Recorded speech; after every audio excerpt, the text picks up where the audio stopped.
he's one of the old school legends, the old guard who's managed to maintain a fairly high level of play. People like to flame him a little bit for being kind of like the old, maybe slower mid player when you compare him to the likes of the maybes and the Sumels and stuff like that. But he definitely has the ability to style people. We see him put on. He does his job, and does it quite well. Yeah, excited to see what he ends up playing this game, but that'll probably be a little further down the draft. As far as the heroes that we have right now, no one picking up that Corley on it.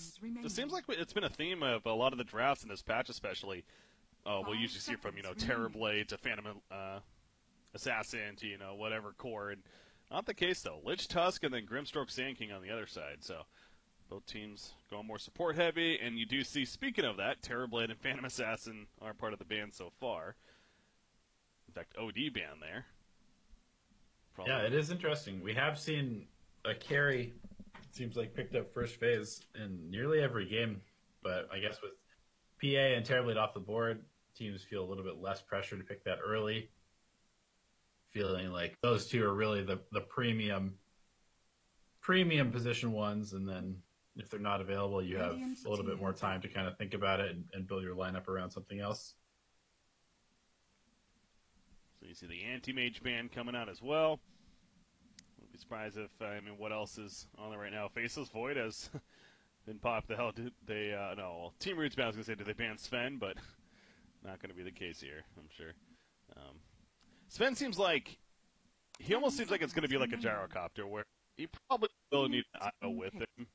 Or some kind of, maybe like I suppose, like an Oracle even could be interesting. Some kind of just that really, that Huskar-esque support that allows him to just go completely YOLO and have that save ready for him if needed. But there's the Faceless. You pick up the Void, yep.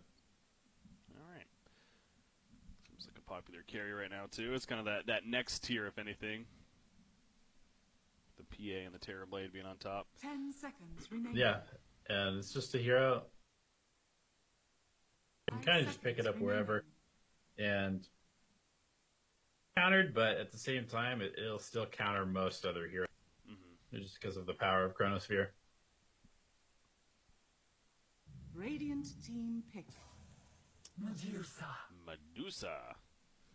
Deusa. The Deuce. No one calls her that. Be a bad nickname. Literally nobody calls it. That'd be an awful nickname for the hero. What's up, the Deuce? Anyways, Medusa, both Stone Gaze, pretty good potentially, and just really beefy core. Not as susceptible to getting caught in the Chronosphere. Says, dang, yeah, that's a sniper. I like Team Root already. Pretty quick pick too. Yeah, they're not afraid to. I mean, in theory, Sniper is extremely good and very good with Faceless Void. So, completely on paper, I love the pick. I feel a butt coming. 5 seconds remaining. Is there no butt? No butt. Just like it. No butts. Yeah, I like the pick. I think the IGV some form of gap close. They do have the Sand King, but until he has his Blink Dagger, it's not that good, and they don't really have any legitimate follow-up to the Sand King initiating on the Sniper, so we'll probably see something that can make that jump here.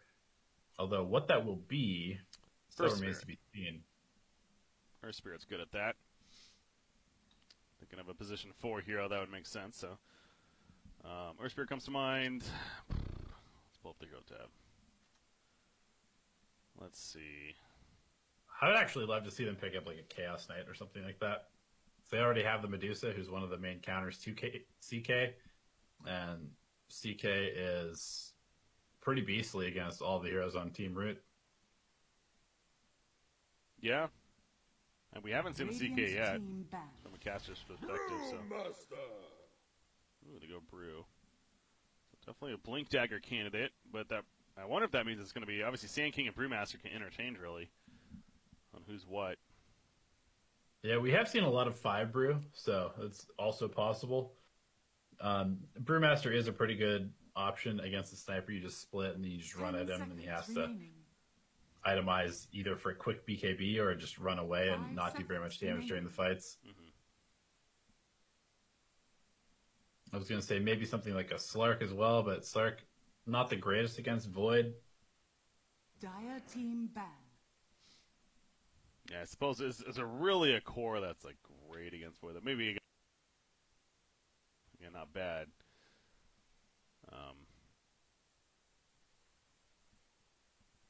More at the list here. They banned Lycan. Okay, I still like the CK. that would be different. 10 seconds. And he got some buffs too, didn't he, in the recent patch? He's literally been buffed in 10 straight remaining. patches just because nobody plays him. Yeah. Dire But he has team gap pick. close. He has a very reliable stun. He's got the Grimstroke Inkswell to go on top of CK jumping in. Seems like pretty powerful combo. He loves fighting, and this meta is all about fighting. I was kind of going over his changes. Super for tanky sure. too. Chrono. 10 seconds We'll remaining. see. Not a popular core right now, so if it's not been 5 practiced, seconds then remaining. a little more difficult to come to that conclusion to pick it. But most certainly, again, yeah, it's been buffed quite a bit. Could also be a safe lane Medusa and like a puck mid or something like that. It's always possible. Anything Radiant is possible. team pick. Juggernaut. Juggernaut's possible. Interesting pick. Yeah, the spin this game. Getting on top, but yeah, I wouldn't be surprised if he gets something like a Blink Dagger even to, again, get on top of the sniper. But yeah, he is not 10 as seconds beefy remaining. into the Chronospheres as some other options were. Yeah, 5 seconds usually you pick remaining. Juggernaut when there aren't that many tools to counter his ability to spin TP out, but you've got the Tusk, who can counter it with the Walrus Punch. You've got the Void, who can counter it with Chronosphere, of course. And I don't know, maybe we'll see more of like a fighting Jug, like going something like Shadowblade Maelstrom, perhaps, or Shadowblade Diffusal. I can't imagine that you'd want him to go Battle Fury and be kind of like the Axe. carry Jug while you have the Medusa as well. Axe feels really good here too still. Okay, Enigma's a similar concept, obviously much bigger cooldown, but yeah, yet another way to kind of screw over Juggernaut through that spin. They do not have an answer to a BKB either at this point, so going to be a pretty good tool this game. Strong final pick. And yeah, the this Juggernaut game's will going to be a be question. it's going to be heavily on Yao. He's going to get, if he gets that Blink BKB, all he really has to do is just BKB the Medusa. Yep. Or sorry, Black Hole the Well, Medusa. I was going to say, 10 Jesus. seconds mean- remaining. casting BKB on Medusa. No.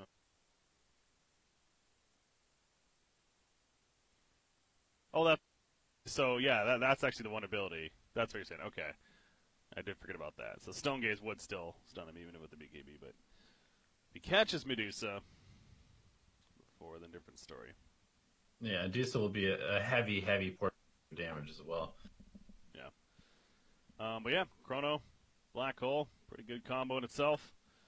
Obviously, With got that- less And Sniper, just pumping in damage and shrapnel.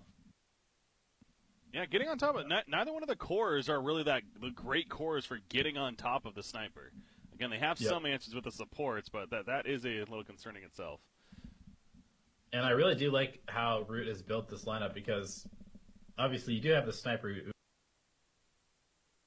for lack of a better word, like an idiot magnet. You have kind of like going too deep, but then you're running into Chronosphere and Black Hole, which are two of, if not the two strongest teamfight abilities in the entire game. And so Here we go, game one of this now for the Winter Cup.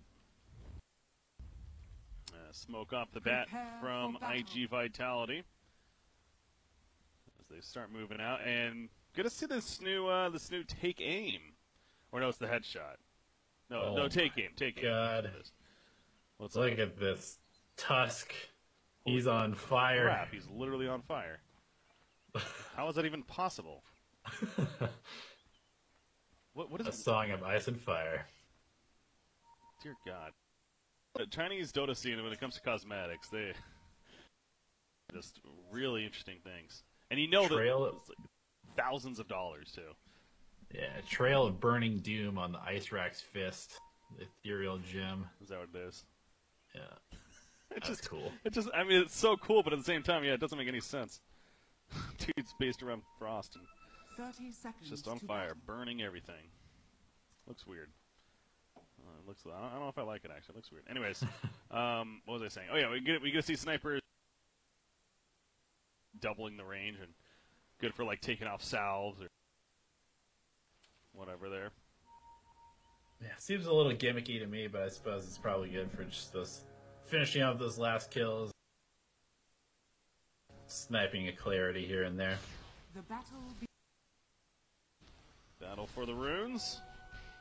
And Faceless Void is... Oh, he's not going to get this one. It's actually picked up by Brewmaster, the man with no name. I noticed that yesterday. It's literally no name on this player. So, the no name makes it easy. A good job there. Are they still? Oh yeah, they. Sand King is going for the TP out, and it's not going to be enough with the tag team from Tusk. Just beating him down to the ground. They get the first blood. Brewmaster is going to go for one that happens. So a little bit of an fatality. Maybe didn't expect 3 heroes to be down there, but that's something else we've been seeing, especially in this event too, is a lot of these tri-lanes coming out. Part of the tag team. It's Brew taking a lot of harass. Yeah, he's also going slow occasionally because of his good old drunken brawler, but gets the move speed and burst. And tag team up in 4. He's going to block. Yeah, well played. Now he's got the tag team again. He might get a kill. Thanking's coming over No to help. Burrow Strike, though. He's going to hero block. Oh, the hero block is enough. Well played. But he's even going to take some good damage, so that's creep wave. Man, it caused a lot of regen. I suppose it's okay, though, because you have 2 supports that are harassing him to do this. Yeah, giving complete free farm to the Void, but at the end of the day, you are occupying both of the supports' time, which means that your top lane is likely, well, having a solo lane. Well, Yeah, no, he doesn't mind. Those Eidolons, as Myeon is able to pick one of them off, even committing the stroke to do so. I'm just Tusk is on a mission, man, to simply try to go after this Brewmaster. This is Dota 2. what? What is going on? Why is this Brew all the way Drunken back here? Brawler is such a stupid ability, man. It's like every once in a while, it's just random move speed burst, and I don't know what to make of this. The tag team's constantly coming out, and he's gonna use it again right here. He's trying to block, He's but just trying to double up this wave so it pushes into his tower. and there you go. That's exactly what he did. All right, don't worry about that right now. We got supers. Wow, he's doing a lot of damage to Medusa right there. Doesn't kill him, but he's 9-9 against a 5-3 Medusa. Missions in the game, and Sniper has the instant projectile. You can see that he is going for a take aim, 2 points in take aim, 0 points in shrapnel, which is usually thought of to be Sniper's best ability. But wanting to outrange the Medusa so you can put in that harass and avoid the Mystic Snake. So I like the adaptation by Super here in this mid lane. Twice the value now, too. Remember, press that button, double the range. Indeed. High levels. No, but I doubt that has a part to do with it. But yeah, Shrapnel, again, yeah, usually pretty good. Obviously, we'll eventually get it. Good follow-up, too, into a Chronosphere from Mr. Faceless Void, who is talking about free farm, man. 20-11 right now. Butterfly effect. Getting very low. Yes, again, he's living life on the edge. Assuming the regen coming though. Not really. Only 2 tangos on him. He has a Salvin courier, but we'll need to wait for that to come back out. Oh, God, these shots, the headshots keep rocking. That's got to be annoying. Okay. Yeah, he's just going full on for right click build. Puts another point in headshot. Yeah, it's in this matchup. Clearly, it's working out right now. It's obviously shrapnel can be easily avoided by Medusa and being a range hero herself. So He's zoning the hell out of butterfly effect. top lane or bottom lane, excuse me, Brewmaster. He's trying to get that drunken phase, but there's just so well as Lich Frost Shield, and eventually enough damage for the kill. Blacks has a Burrow Strike, only level 1 though. Stuns through, they're just diving, and what can Brewmaster do? Not much is the answer. Double kill, in fact, Brewmaster not might be in trouble too. Grimstroke comes in with an Inkswell. Brewmaster, time walk for a great job by Faith Void. Voids the Inkswell, everyone did in fact, they run back into Brewmaster. He throws it a Thunderclap, it's not going to matter. The shard block, and eventually the auto attack from DDC, but we're not done just yet. Now TP back in as well, that's how early on in this game we are. Very Double quick. salve though, they're going to get out uncontested, and Team Root. Yeah, up 4-0 already, and it might be more. Grimstroke went way too deep. Oh, Burrow Strike hit at the perfect timing, but it doesn't matter. Forward, and yeah, those are not fights you want to take. Faceless 40 has triple Wraithband on him, so his stats are high right now. Took advantage. Sniper 2, also triple Wraithband. He's just forcing Medusa out of the lane. Medusa did go down for this regen rune in the bottom, but with that double attack range, Super was able to take it off as soon as he picked it up. So 0 value from it, and Medusa is getting owned. 23 denies on this sniper. Yeah, they picked the Medusa to respond to the Faceless, but then the sniper response proved to be a very good one. And yeah, Tusk with the slow of the tag team shard block. He has his here to use his assassinate to open. So I guess the mana shield is enough to tank him and keep him alive. But yeah, Super again, Brewmaster hoping to go fast enough to get in range for a Thunderclap. Speed wore off, however. And he has another assassinate coming up. Grace unseen. Not going to use it though. How much is it? 400. No, that's 320 damage. Magic though. Not going to use it there. But yeah, Sniper's having a fantastic time. As bottom lane, Black's not having a fantastic time. He dies again. He's having a rough time. 0-3-0. At bottom. Yeah, Root are just destroying this laning stage right now. Jug is the only redeeming hero on IGV at the moment, and that's because he's just been left completely alone in a one-on-one. Tusk, they're just going to run at Juggernaut, but not really. Level 6, not too scared. Yeah, I thought Enigma was 6 for a second, but he's not. Can't really kill the Enigma with the Omni Slash because of the Eidolon presence. So, gonna have to wait and just farm up. Medusa? Where's she? Okay, she's farming the jungle. Got really low right there. But that's where she has to be right now. And I was going to ask, I mean, does Juggernaut go for the battle for you this game? You have a Medusa on your side. Seems a bit greedy if he does. It does seem a bit greedy, but at the same time, you know, the hero does scale very well, and it does kind of seem like this Medusa is not really going to do too much right for like 20 minutes plus. You might want to just go ahead and try and get that second strong core by going for that Battle Fury. Dire's middle tower is under attack. Dire scans over here. He knows that somebody might be coming. In fact, the scan will hit. So Brewmaster's able to run away before any gank comes in. But meanwhile, your tower is just dropping a sniper. Not much you can do about that right now. In fact, they're still going to go on a Tusk. Assassinate ready. That's not even needed. Just simply keep right-clicking them down. There's a Blightstone now as well. Very interested to see how the sniper ultimately builds. Yeah, is he going to go for a Deso? I mean, he very well might. He got the Blightstone later on, so maybe. The armor change and how it's calculated does mean that armor reduction is more effective, and I mean, hey, if they're not able to touch the sniper and he's pumping out Desolator damage, it's going to feel pretty good. This has been about as free a sniper game as you could hope for. Yeah, Dust is roaming in with Juggernaut. He's got the Omni Slash. There's Grimstroke nearby. They're going to flank Sniper. They want this kill, but Tusk is also here. He's going to stumble in first. He went for the Omni, but he got stopped. The shard block comes in. Tusk making some big saves right there. Now the Chrono comes out for Faces. Didn't catch Dust, but Dust is definitely dead. He kills Tusk, but it comes at a cost. Grimstroke also going to die. Frost should apply to Faceless Void as Lich runs away, and Faceless Void is ready to go further. 2 more seconds. He got another time walk. They don't need a Medusa. Yeah, they get the kill on her. Super now dealing with Blacks, but Sand King, he can't do much here. In fact, he's just going to die as he comes in very late. They got the kill on Brewmaster. Team Root is destroying Vitality. This is a 6,000 net worth lead right now at 9 minutes. Close. The Victoria just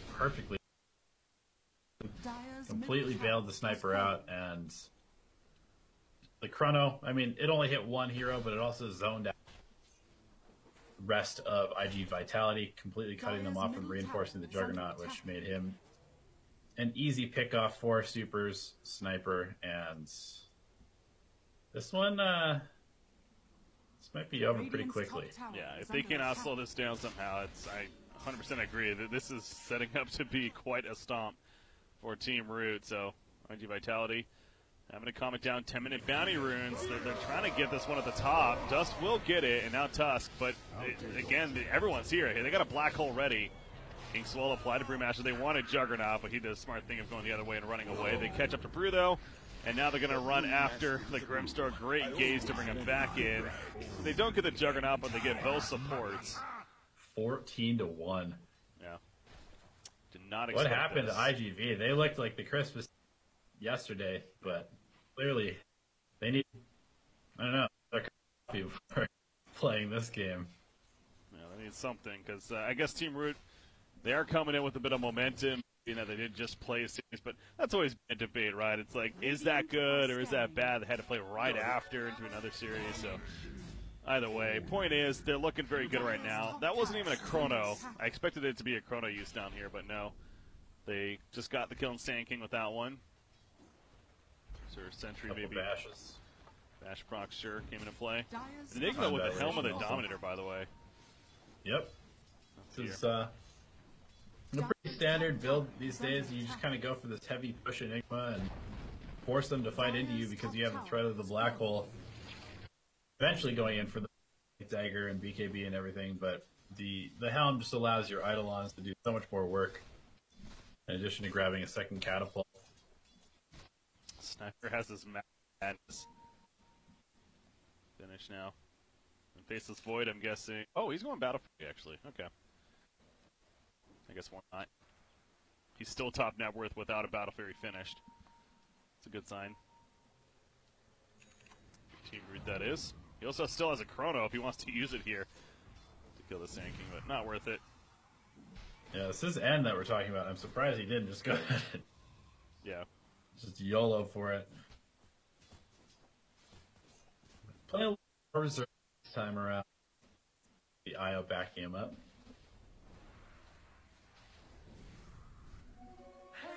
He does have Lich nearby. In fact, really, the whole team is here. Outside of Enigma, they dust up. They do not catch Sand King, though. Yeah, it must have just been out of range. Wow.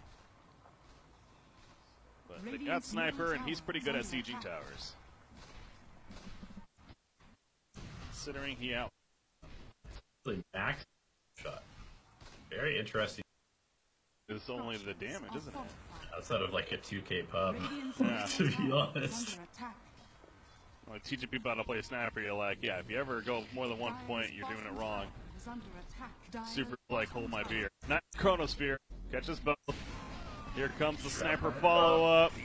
Shrapnel's put down. He has Assassinate still if needed. Dust just spins in. So that they only kill Lich for that. So it wasn't the craziest in the end, but... Or, excuse me, Grimstroke. Dire's structures are fortified. But they get the easy tower kill as well. And Enigma's just pushing top during all this, too. So plenty of positives continue to take place. Juggernaut, he has the Battle Fury queued up at least. So he is going to work on that. It's a ways away, though. Medusa going to go a little more old school with her own Mask of Madness this game. Is under attack. And needs that farming tool to be able to catch up. Still sitting below the Enigma in net worth. Very far away from being a useful hero. Brewmaster had no clue that he was about to get jumped. He has Primal Split, but it's best not to go for any kind of play there. Haven't seen him use it yet this game, unfortunately. Pretty sloppy positioning from IGV so far, the entirety of this first 15 minutes. Just kind of throwing away their lives without getting really anything in return. They have done a total of, I don't know, 600 damage to the towers. That's it. Not a lot, and they're about to lose a tier 2 top lane. So yeah, many reasons to believe that Team Root is a massive lead on top of the 9,000 net worth. And oh, by the way, Battle Fury just finished on Faceless Void, and he's still top net worth anyways, despite just finishing it. So let the farm continue. He's up in S and Y. I don't remember seeing an S and Y built on Void. Yeah. Either. That would be an interesting follow-up, but I suppose it's a get the S and Y and then finish the game kind of idea. Yeah, and I just think that status resistance is just something that everybody's valuing very highly these days. Plus the tankiness from the strength items is very valuable. It tends to be more in the line of that glass cannon style of hero. I think Super is going the Deso. Yeah, there's already one Mythal Hammer on the Courier. You got another one queued up. Black Hole, our first one of the game, going to be used. Just a solo kill Sand King at this point. And he even needs a Chain Frostbite. And you're really making sure that they get it. But they do. And 18-1. Dust coming in, looking for an Omni. He's going to get it, but bounces to the Humber Smasher a couple times. The Frost Shield also bounces over to Lich. Didn't get the kill initially, but Brewmaster's there to clean it up. Come on, yeah. Where's just spawn the Eidolons off? What? Another. Oh well. Gonna be a tough getaway in the end.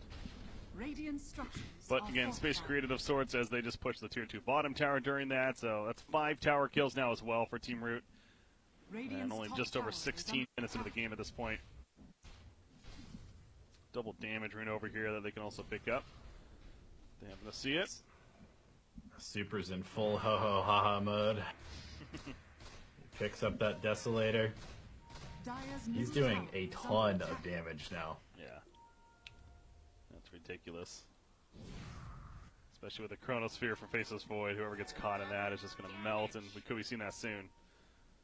And Dust does end up going for a Shadow Blade instead of the Battle Fury. So playing more of a Space Creation Assassinate Heroes Jug. Going to be hunting that sniper for the most part. I think it's just a very clear realization of this game is getting out of hand. I mean, yeah, we can't have both Medusa and Juggernaut just continue to farm. So, makes sense to me. Yao, by the way, good Blink Dagger before he got caught by the Phantom's Embrace and gets away. They did use a Chronosphere to kill Sand King there, by the way. Again. Just into the rush pit. And they got a Desel Sniper, why not? With the double damage. Insane. I thought they buffed Roche. Yeah, right? He did. EDC, Soul Link on him. It's going to go over to Never End as well. He jumped in, pops his Time Annihilation. Primal Split does get off for Brewmaster. Can he make plays with it? It looks like so far they do kill Lich. Time Walk away, however, from the Faceless Void. Sniper is caught in the back lines. However, he is still running. Stone Gaze, Medusa. Not going to really catch anyone. Sniper just mans up. He kind of has to at that point. He does go down, gets the turn kill onto Juggernaut, though. And now Medusa taking the Malphite stuns from beyond the back lines. No Black Hole just yet. But the Malphite stuns plenty enough. Butterfly effect, realizing he's dead, might as well get as much damage as possible. He goes down. The shards to block out Brewmaster from running uphill. The Midnight Pulse comes down as well. And the tag team to help finish it off the job. So they do lose Sniper, but clearly a victory for the Radiant squad. Yeah, they lose Sniper, but oh yeah, there is a carry Faceless Void on this team who is getting out of the fight scot-free with the Battle Fury in hand. Yasha and Assange coming out to him now. He's going straight for a Butterfly. He's pretty untouchable at this point. Yeah. Juggernaut's coming in to clean up this creep wave now. So, of course, they're not going tier 3 yet, but that's the last outer tower destroyed. And you have an Aegis on Faceless Void now as well. So there's the full SNY. Sniper's back up. Going to push out the top lane, working on that Dragonlance, even more range to work with. Never a bad thing.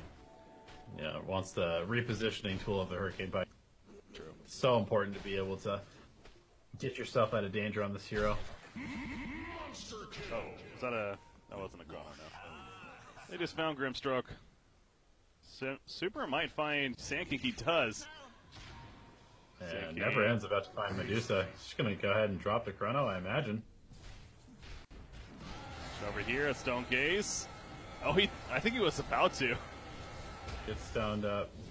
They pop the Shrine, he kills the ward, and here comes a Chrono. Yep, it catches the two. It did not catch Medusa, but the Chain Frost is going to bounce. It's still doing plenty. However, the damage, a bit lacking. Medusa is quite beefy. Without Sniper, it's still not enough. She does go down. However, Never End's getting low. Remember, he has an Aegis anyways. There's the Black Hole pulling in. The Omnislash is bouncing around, though, but he's going to go right into it as soon as the Omnislash comes down. The Snowball save as well from Tusk during that Omnislash to be the difference maker. And he doesn't even lose the Aegis. Nope. This game's over. Breaky. This one's done. Yeah, it's done. It is game one, so obviously Vitality has that going for them, but Team Root, it would be hard to expect a loss after the way they've started and just how good they're looking. 15,000 net worth at 20 minutes. And again, sure, it was a little difficult to kill Medusa right there, but it was without Sniper. Sniper was just busy pushing in the top lane during all of that. Obviously, if he's there, it's not necessarily as difficult. So he wants to finish the Hurricane Pike, though.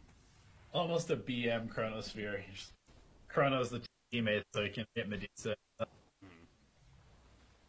So BKB is finished on Enigma. As we mentioned again, Medusa still with the Stone Gaze has potential, but they catch her within it before she pops it, then it's good night. Blink Dagger on Victoria's Tusk as well, so more utility for that snowball save when he needs to, in addition to catching the jug out if he's trying to split push at all.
He wanted to, that's for sure. He thought about it. He did.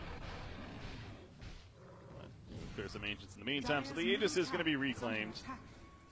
I don't think that's going to stop him from pushing. I was going to say, I don't think they even knew that he has the Aegis. I'm like, oh yeah, that's right, I had an Aegis, I guess. We don't care. Black Hole's ready in 5. So going to keep this push going a little bit longer at least. See if they can find the opening. Speaking of that, Sand King setting up a level 2 epicenter flank. There's the Chrono. Who did he catch? He caught 2 Medusa and the Grimstroke. Oh my god, that Medusa melted. The Black Hole just in case to lock down Juggernaut as well. He buys back immediately. Medusa is not buying back yet. Something tells me. Quite low, but yeah, he did get low. You're right. Lower than I thought. That was an epicenter. It still didn't matter. The fact that Medusa didn't buy back right there and Juggernaut did, I was going to say, I'm pretty sure they're talking about it. That's going to be GG. Yeah, domination.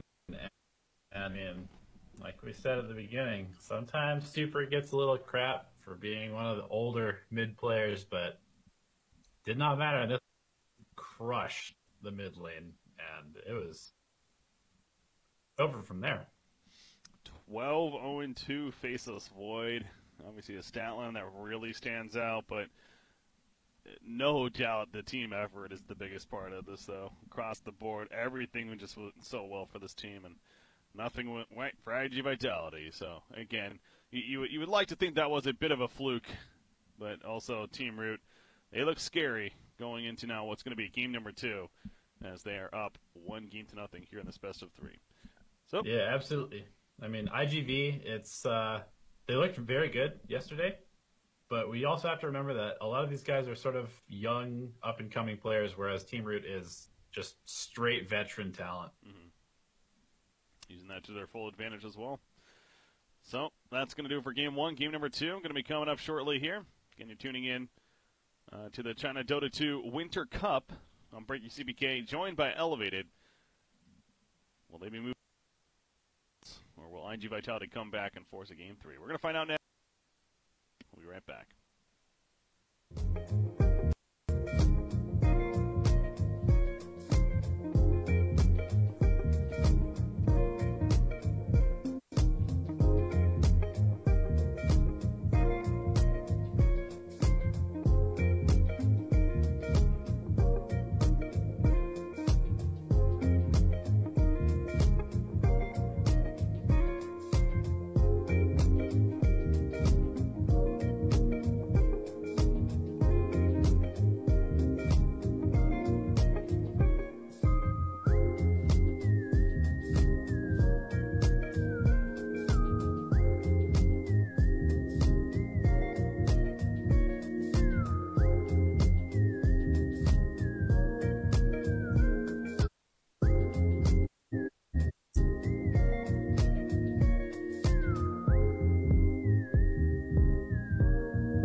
Welcome back, ladies and gentlemen, boys and girls. Game number. I'm Breaky CPK, joined by Elevated as your casters, and right now we're in game 2 with Team Root up 1-0. A very dominating performance. It was their game from the beginning, and look back. So about a 23-minute victory. It could have been over around 15. Let's be honest. So IG Vitality. Point is, we know they're a better team than that. But clearly Team Root looking pretty hot right now. So we'll see if they can slow that down or not. Maybe somehow get that Tusk Fire to stop, because that cosmetic was weird.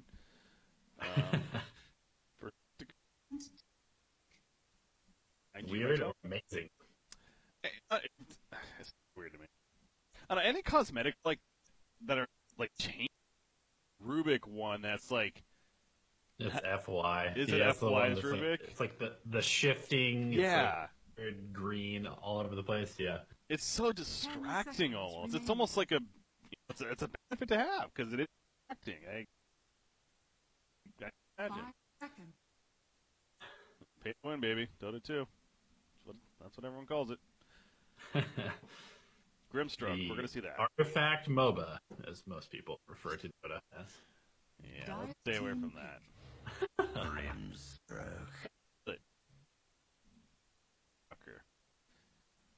Alright, so Team Root, they're going to go Faceless Void and Lich. Oh, Lich and Tusk. 10 seconds remaining. No, wait, Tusk is banned. Dire team pick. Great. Faceless Void. Alright, now what do we see? Do it. Make me look good. Doom, Bane, Sand King. Sand King probably. Yeah, that was Sand King last game, yeah. 10 seconds remaining. And although last game you might want to forget to be. 5 seconds remaining. So maybe they do something a bit different. Hey, Spirit Breaker, this is NA. I do not think they will pick the Brewmaster.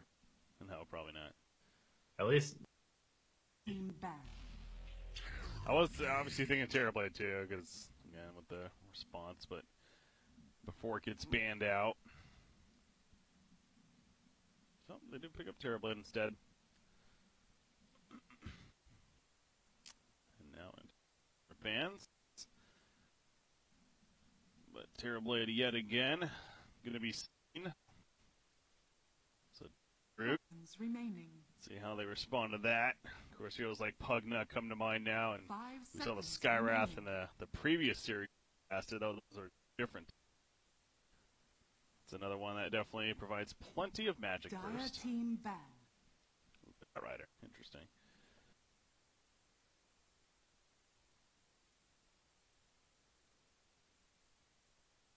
Who they want to ban next.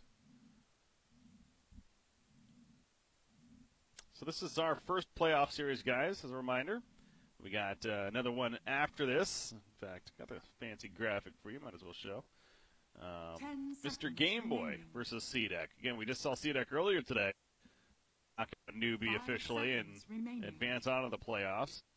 But Mr. Game Boy, they seem like a pretty good team right now. And going into this event, probably one of the favorites, honestly.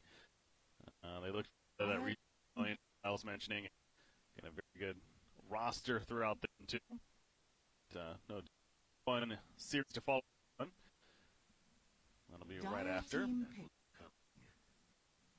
Back to the Darks here. Alright, this is another interesting combo with Void. Gives him the ability to have some extra magic damage in the Chrono. We've seen the Darkseer pick pretty often as well. Makes the lane for the hero. And Shell, of course, ignores his high armor and opens some impression early on. Maybe we that Spirit 5 Breaker come seconds out, remaining. although Yeah, I mean, maybe. It's, You know, we haven't watched enough of China Dota to if they're here. So. Radiant. There you go. So yeah, and Dai's been banned first phase in almost every single game that we've seen. So, so we'll see whether it can end up bullying this Darkseer Breaker off of the Terrorblade, or whether running the thing as an aggressive hero in the off lane. 10 seconds remaining. Now they're going to have to try to figure out how do they deal with this combo, as we know. I guess they toned it down a little bit, technically, with the Surge nerf, but still ridiculous. Yeah, very strong. Some global presence as well.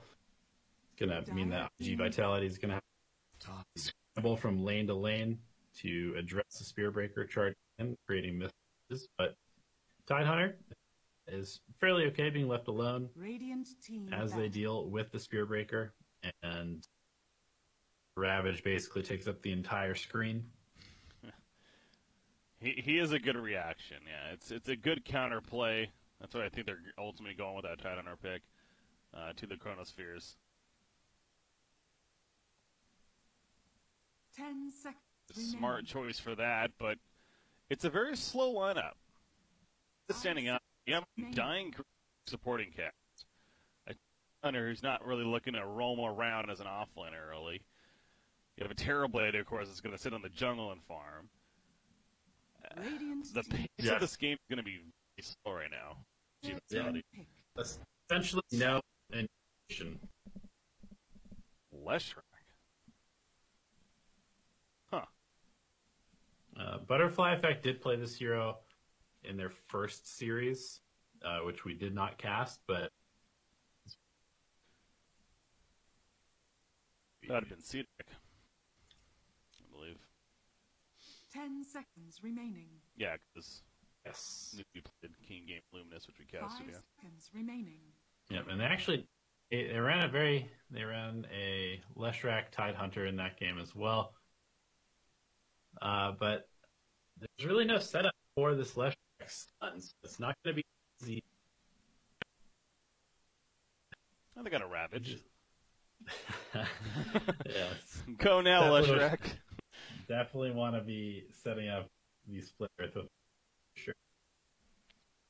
I guess the only thing is really the Inkswell from Grimswell. Well, that is interesting synergy, though, to be fair. Grimstroke applying that Inkswell to Leshrac and having to just run in. That's what he likes, of course. But, yeah, Medusa's actually a good final pick here. Their damage is... It's not a lot. Like, Leshrac, I suppose, can start burning, especially with some farm later on, but Medusa seems like it's very difficult with this kind of print. Yeah, definitely. I mean, Terrorblade's always pretty good at dealing with. And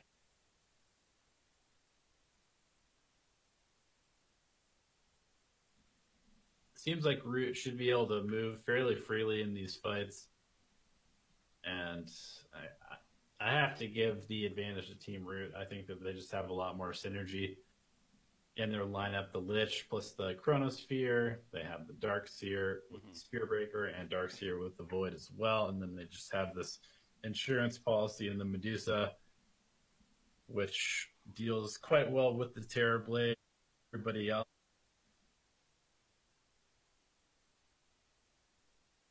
All of the damage that they can throw at them. I am excited to see this Leshrac, though. And like I said, on him and in these fights at the Pulse Nova going, the Diabolic Edict. And he's going to be matched up against Medusa in mid lane. I would think Leshrac is going to do fair. Lightning Storm Spam that he has there. But we'll see. Game 2. Again, Team Root stomped that first game. Prepare Ride the high off that momentum. Team that has the games in their side to advance on as they took out Keen Gaming 2-1 in that series. Well, they're a 4-man mid. G Vitality. I've actually forgotten that Keen Gaming beat Root to qualify for the Rest Minor. A little revenge there for Team Root. Yeah, I think Team Games overall still satisfied with that, but that is true. Yeah, I didn't realize that though either. Team Root getting all the way to the finals. Wow, we have a clash though right away. Tidehunter went too far. Nice job at the split earth, but it doesn't matter. DDC got the last attack off. That was needed. The winter war. So, pretty. Inkswell not in range. He goes Gush level 1, which means that he's taking full damage with no Kraken Shell. Does not pick up a Stab Shield, which we've seen a lot of Tidehunters get early on because they don't want to go the Kraken Shell early. But ends up just feeding away First Blood, and this is Grimstroke. Grimstroke is not really the start that IGB wants. No. I what in there but at the same time that was very smart by Team Root. They knew obviously Tidehunter was going to have to run back, so Grimstroke was going to be on his own, and they took full advantage. They just ran at him, and he did get the bounty rune to be fair, and it is a 3-for-1 in favor of Vitality for that. But I don't know about losing your life for that either. No, quick 2-0. Start off this game. First hit bash, always fun. And speaking of distracting cosmetics, it just looks like this Faceless Void has a mask of. It kind of does, actually, yeah. Pay to win. Darkseer. He's got the pull going on. Pops on the Ion Shell, and Undying is going to do his best to slow him down, but cannot do a whole lot. Other than just throw out decays and say, get away. Darkseer is going to be successful in that pull. Mid lane, Medusa's 4-0, Leshrac 2-0, very early on though. Not going to look too much into that yet. This was Void though, he is up start once again, and yet another defensive tri-lane we're seeing here from Team Root. That seems like it's their style in this current meta. Yeah, and definitely seems to be kind of a more traditional old school carry where you give him a good start, he's going to make good decisions and carry the late game. But with the Sven and now the Void in the last 2 games, and as a result, they're picking up these heroes like the Enigma and the Seer who are okay being on their own, not getting zoned that heavily because of the style of hero that they are. Good kill on the Lich. See the rotation as well from Undying, but Spearbreaker, he's going to pick up the Arcane Ring that spawns at 2 minutes and the head bottom. Again, Spearbreaker did go Greater Bash at level 1, so no charging yet. But he's going to join up with Darkseer, who's already having a pretty good time down here. Doing a bit of jungling. Delivers a nice clarity to him. And going to try to get this Spearbreaker level 2. He's going to aggro 3 of the creeps. Missed one of them, but not the biggest deal. Yeah, good solo experience. That should get him level 2 here. Pretty easily. So now he'll have charge, and they're going to go right at Terrorblade. Double Ion Shell. Just yeah. Run at dust. They know he's by himself. Here comes the... Kind of runs in circles, really. It's not going to work. So, yeah, smart rotation, though. Again, they saw Undying rotate to the top.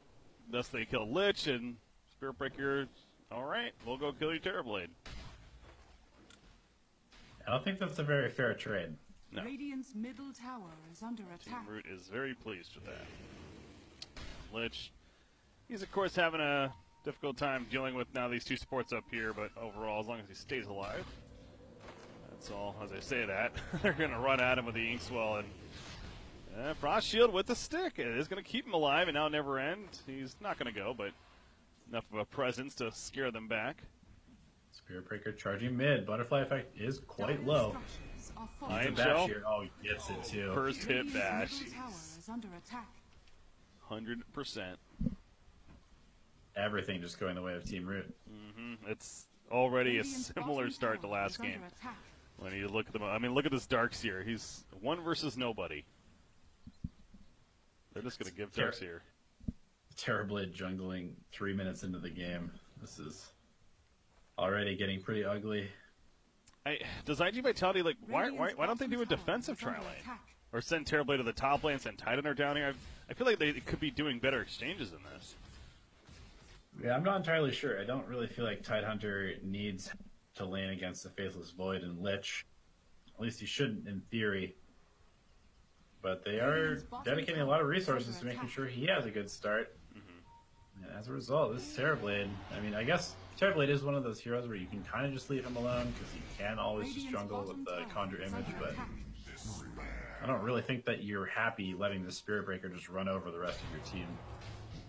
Darkseer gets credit for that kill in the middle lane as Spirit Breaker charged him with the Ion Shell. The timing was perfect, too. He just used the Mystic Snake to get Leshrac to about half life, and then as soon as the charge came in, Leshrac could not react. So yet another get time. He didn't even need a bash block that time. 5-minute battery, and there's a Surge. Gonna run out and dying and get him down a little bit. Orb of Venom applied. He also now has his Bulldoze. So slightly more movement speed if he wants, as well as that status resist. Dust is level 5, holding the point. Doesn't really want to go Reflection early. Might have to if they continue to dive him. Ends up skilling the Metamorphosis. Well, now a top lane. It's Tidehunter's by himself, which again makes a little more sense, but the rotation of Spirit Breaker, Ion Shell, and Frost Shield. That is there. Hero just run at you with those two big buffs. And Victoria seems to be extremely happy with the return of this roaming meta. He was a hero, a player that was extremely high impact a couple TIs ago. I remember him being like arguably the best player on that LGD squad. So it's nice to see him playing well still. Yeah. And this Spirit Breaker hero, there's again a couple heroes in synergy, specifically Darkseer, but obviously Grim on the other side. But by the way, Wall is track. You're on a course, and eventually. Are you lagging like me? I am not lagging. I am lagging crazy. Everything's moving all weird. I have to restart because I didn't even see Leshrac die there. And they're kind of running out on dying. All right, well, I'll let this play out here, but I am going to need a restart. Yeah, everything just got really choppy. That's weird. Oh, never mind. It just all caught up. That was okay. I don't know what's going on. I think we're good, though. I didn't even have to restart. Okay. Or maybe I do. No, I do. I'm going to do that. Alright, no problem. As they're charging mid. Yeah, kill Leshrac again. Man, Butterfly Effect up 4. He was the standout player on this team on the Kunkka yesterday, but having a very rough go of it this time, just being constantly run down in super, putting on another performance mid lane on Medusa. Yeah, again, having a couple of roams from a fast-starting Spirit Breaker, of course, helps, but absolutely doing well. Triple Wraith Band has a Power Treads. I am back in now, so that's good. Top lane, yeah, Victoria running at Blacks on Tidehunter, and the Ion Shield comes out. It's that charge bash, but going a little bit too deep. Pops Bulldoze. He swells up, though. I think Spirit Breaker finally overextended a little too much there. And they will turn. Tide hits level 6, has Ravage online. Neverend is down here with the Chronosphere. He's going to look for a couple bashes on Dust. Yeah, if he decides to throw that out. I was going to say it gets a couple there, but yeah, it's not going to be happening. So they're softening him up. Another Frost Blast ready from Lich. Feels like they're about it. Yeah, no rotations yet. IGV definitely just kind of letting Dust be a sacrificial lamb so far. He does rotate to the top lane, though, or just in the jungle over there at least. So they'll give up on the bottom lane yet again. Radiant's middle tower is under attack. Faceless Void going to go ahead and push in that tower. You do have Undying rotating over, but it's a level 3 Undying right now, and he is being charged up, in fact. We're going to see the Frost will come out, I'm sure. Radiant's bottom tower. There you go, the Frost Blast. So going to go to decay. Sinister Gaze is still available as well. There it is. Pulls him in. Yeah. He is going to be level 3 for a while. Yeah, that's not good. Mida's popped to the top lane. Yell's in a tight spot here. He has his wall, though. He does not have vacuum. Under attack. But they can definitely defend this. Glitch is coming in. Still have Glyph too. There it is. There's the wall. And they're forced to run. It's a great placement of the wall that charges up. It's far away, I'm guessing. Or maybe not. Spear Breaker. Here comes Spear Breaker. Oh, yeah, too far. They gotta back off. Yep. No vacuum. Unable to really control IGV enough. Dire's middle tower is under attack. But they do defend that tier on the tower. Yeah, and that was a meta use. Bottom tower goes down, so Regeneration. yeah, still kind of a minor victory for Team Root. All three net worth belonging on their side, the top three, that is. Faceless Void, he's got the Battle Fury queued up, and he just already had this massive lead. And having a Medusa teammate, I'm a little surprised to see that, honestly, especially with the starting figure like that, Mask of Madness. Would make sense, but why not? They're just controlling this game. I mean, they have the better late game, and they're winning the early game, so Dire's middle tower is under I attack. think that Team Root can take this game in whatever direction they want at the moment. It's really on IGV to figure out a way to make some plays happen. But like we said, their lineup is just so slow. It's so ult dependent, and they have essentially no initiation at all. Yeah, we're seeing it, exactly. That was the very obvious thing. It's the slowness of it, and that's what we have. Again, being ganked early on by the Spirit Breaker hasn't helped things, and Butterfly Effect is doing what he can. But you see right there, he's forced to play very defensively, so he stays alive, but Radiant's top has to kind of tower hug his is tier under 2 attack. tower, while now this mid lane is going to be pushed in. Radiant structures are fortified. As Team Root, they're going to come together. Mask of Madness already finished on Medusa with a triple Wraithbound Power Treads. So they do have a Ravage on Titaners we're talking about, but even with the Ravage, it's, you know, what's the follow-up going to be right now? Yeah, they have no damage. Tower is under attack. Terrorblade just has 2 Wraith Bands. And Darkseer has a full mech on top of Arcane and Salt. Is under attack. He's very farmed, and that's going to make it even Radiant harder structures are to fortified. find Root at this stage of the game. Radiant's top tower is under attack. Dire's He applies bottom the tower Iron is Shell under to attack. Faceless Void as he goes bottom lane on top of Tidehunter. Obviously a difficult kill, though. Does have Chrono, probably doesn't want to use it, No. especially getting hit by the Anchor Smash. Just gonna run at Yeah, this is... Bash. it almost seems like a waste of time to do this, honestly. Just wants a Bash. Now he's gonna Chrono for sure. Dire's bottom tower is under attack. Meanwhile, top lane, they're killing heroes over here. However, the Soulbind, Chain Frost does come out, though. Butterfly Effect will fall as soon as Medusa comes in.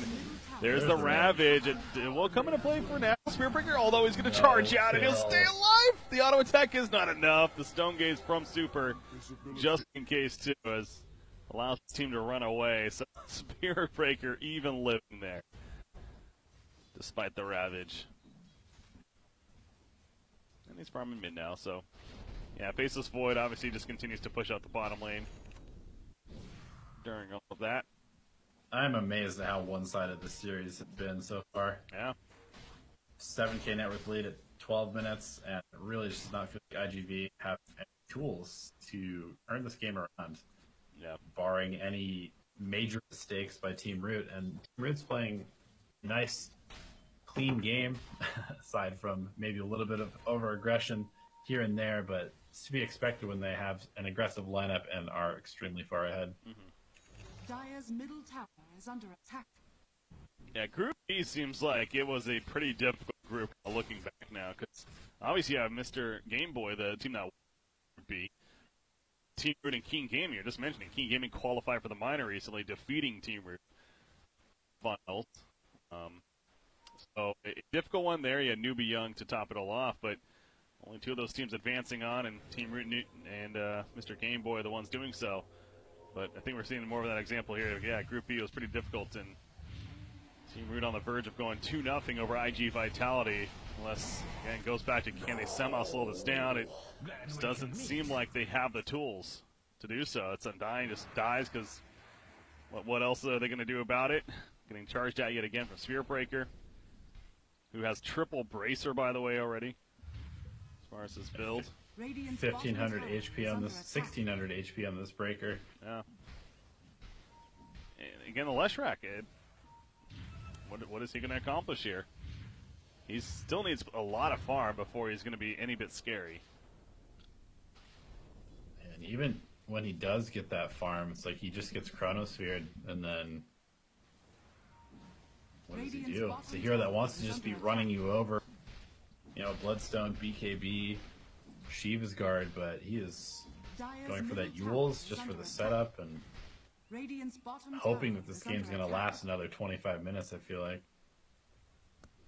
Terrorblade could be good for that. Pushing that top tier one. Again, Darkseer's here, though. Here he throws out the wall. He does not want to give this up, damn it. He has this vacuum. He's going to throw that in. There's the fortification. He is doing everything to make this take as long as possible. It's going to be as annoying as possible. And TP's out. All right. They still haven't killed the tower, by the way. Okay, there you go. Dyer's top tower They has finally fallen. do. Yeah, stalling them quite a bit. You do see the bottom lane. Bit of a push happening down here. So the Radiant will, of course, have to respond. But Super already has a Hurricane Pike now as well. He's mega farmed right now. 10k net worth. 14. Has that mobility tool on top of his farming Mask of Madness. Radiant's middle tower is See what under he attack. queues up next. Imagine he just goes for something like Scott right away.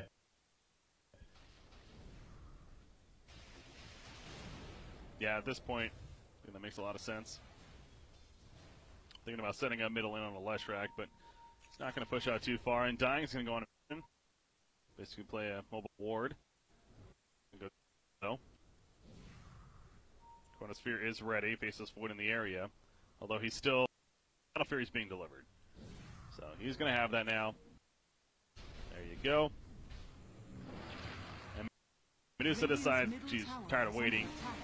Going to go middle lane. They charge it on a Titanour. Again, not the prime target. But you can see as tanky as he is.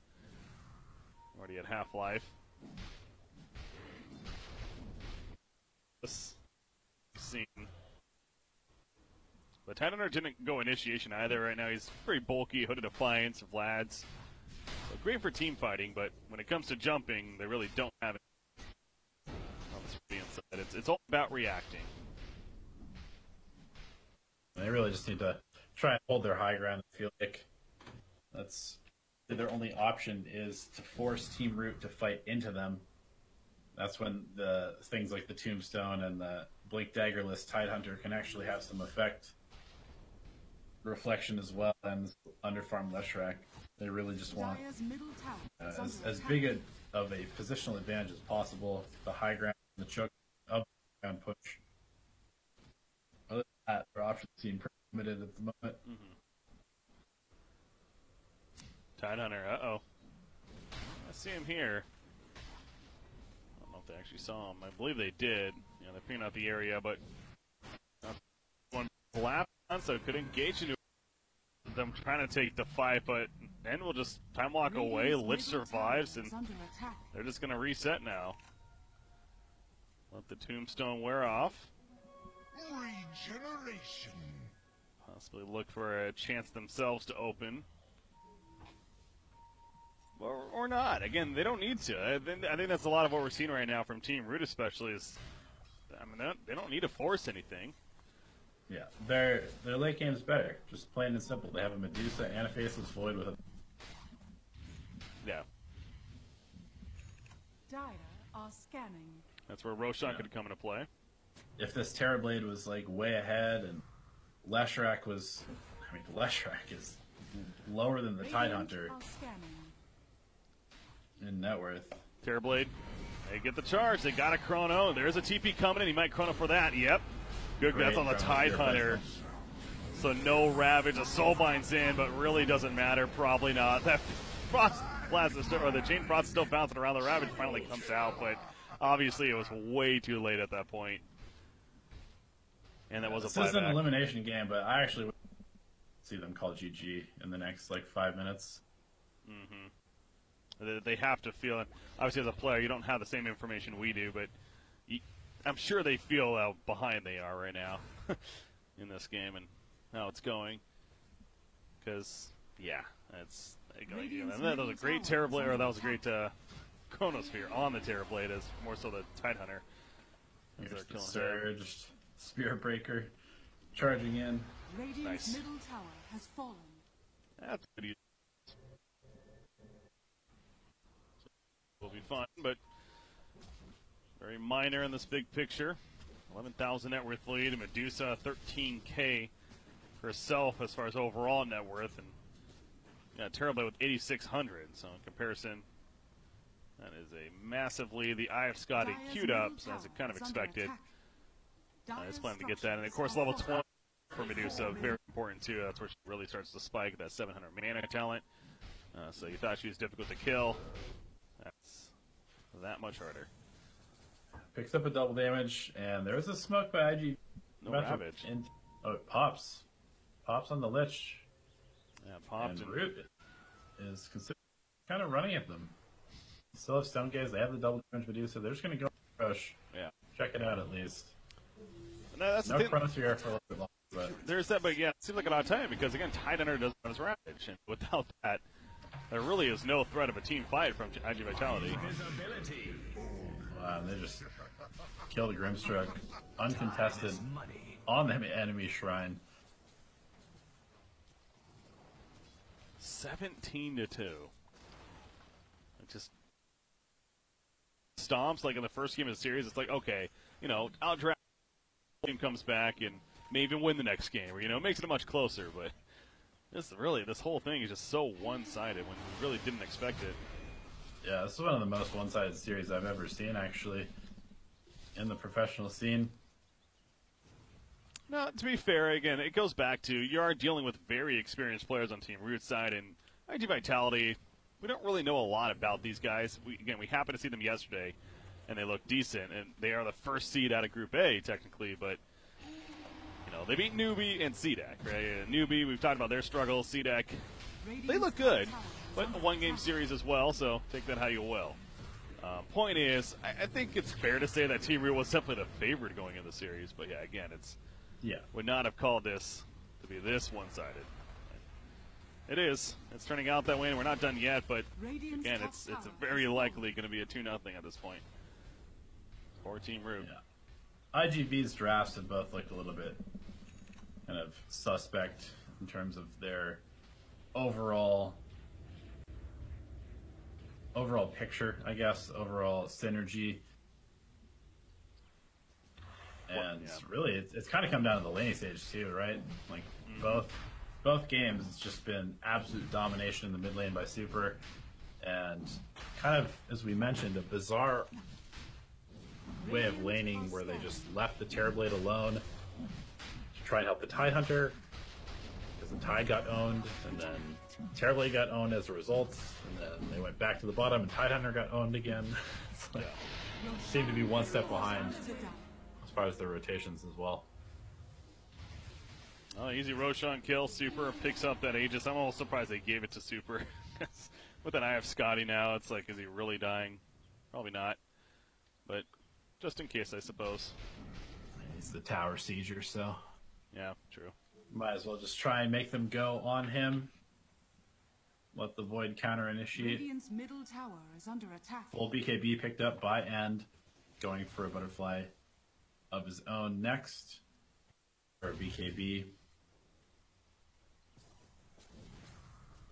Yeah, because the only eventual threat, of course, is the Terrorblade against some crazy farm somehow, and if he goes straight MKB, I don't think you're worried. So he's not going to be doing that. He's going butterfly himself, in fact. At least right now, that's what he has queued up. But team going to wait for their answer. IG Vitality being very safe about this too. Under their base, but eventually going to have to try something. Super with that Aegis, as we talked about, being Sieger. He's in the front line. He's still a ways away from level 20, so he's not quite as tanky as he could be, but still 1,800 life, 1,400 mana with that Scotty and an Aegis. Certainly not in any danger. And the D push on Vitality not that great. No, Leshrac, Stroke of Fate is nice. Yeah, the Leshrac and the Tide, of course, and the Grimstroke, but Lesh and Tide both kind of need to be in the creep wave to deal with it, which is safe. Yeah. Shoving it from distance. Full pipe picked up on Darkseer, in addition to the Guardian Greaves. Lotus Orb next. Oh, the Raptor bottom.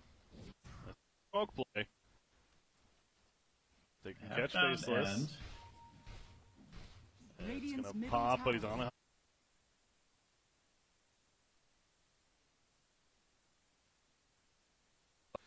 I was like, wait a second. You know something's up. Yeah. In fact, his team's coming over now, too. They're trying to TP out. Dust is found. Uh-oh. Mian is also going to TP out in time, but they found the big target in Terrorblade. He has his BKB, but that's not going to save him, buddy. He goes for the Sunder, the Bash Procs. He's dead for 75, and he ain't buying back. Well, they tried. I mean, obviously they're going to have to try something pretty ridiculous. And if they catch Faceless there, who knows? But great game sense from End. Yep. Just sniffing that one out, and Leshrac steps out of the base and gets immediately charged. He's got that Eels, though. You have to think now with the Terrorblade dead that, yeah, they're most certainly going tier 3. They're going to get the creep wave mid with the Aegis. And sure, you have a Ravage, but where's the damage? I feel like that's been a theme this game. And End is just farming. He's just hitting jungle creeps right now. Oh, a big charge there coming out from Victoria. Void? Teams. Where is Faceless? Oh, yeah, he's top. Anyway, Soulbind is up. Kills the Phantom Embrace. Spirit Breaker in the backline. So he's still fine. Ravage, well, he can't even use it because he's out of mana. Gets pulled in. There's the Chrono with the vacuum and the wall put down. The 2 kills going to come up as a result of it. Chad Hunter didn't even get his Ravage off, and he's going to be staying dead. A classic of one massively overfarmed over the other.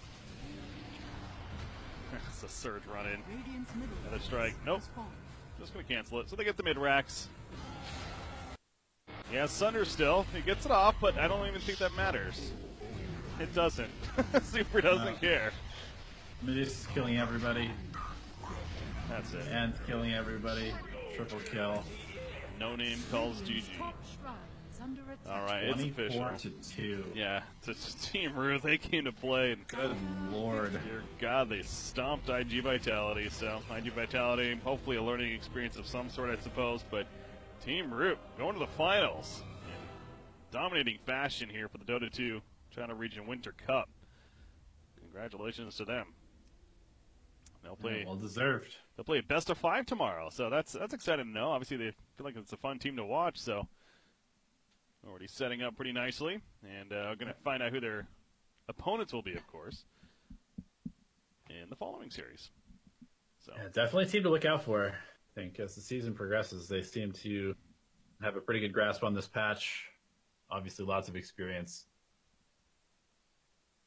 Trying to get confirmation here. It looks like something's being typed to me. It looks like we're going to have a... Okay, yeah, so Mr. Game Boy is not 100% ready yet because of how quickly this one ended, understandable.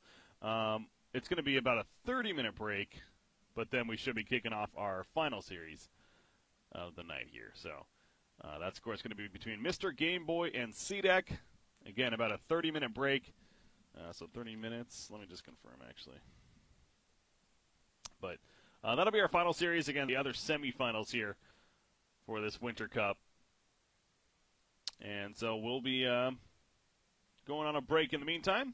Enjoy the music, watch some other Dota streams if you like, but obviously come back here in about 30 minutes from now for that last series. Should be another good one here. We'll see about CDEC and what they can do. Of course, against a very solid team that is Mr. Game Boy. But we're going to go on the break. Stay tuned, guys. See you guys shortly.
guys? BrickCBK here.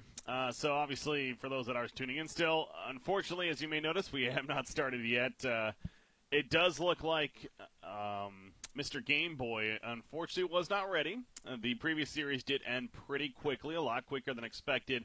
So the default time is actually even another 30 minutes from now is when the quote-unquote default time was. So due to that, we're still hoping we'll get started at least slightly before the default time, but at this point, you know, I've already been waiting an hour, unfortunately. So I suppose what's another 30 minutes more. But that's just the update for you guys.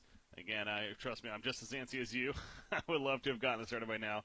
Being in North America myself, it's bright and early now, 6:30 a.m. here.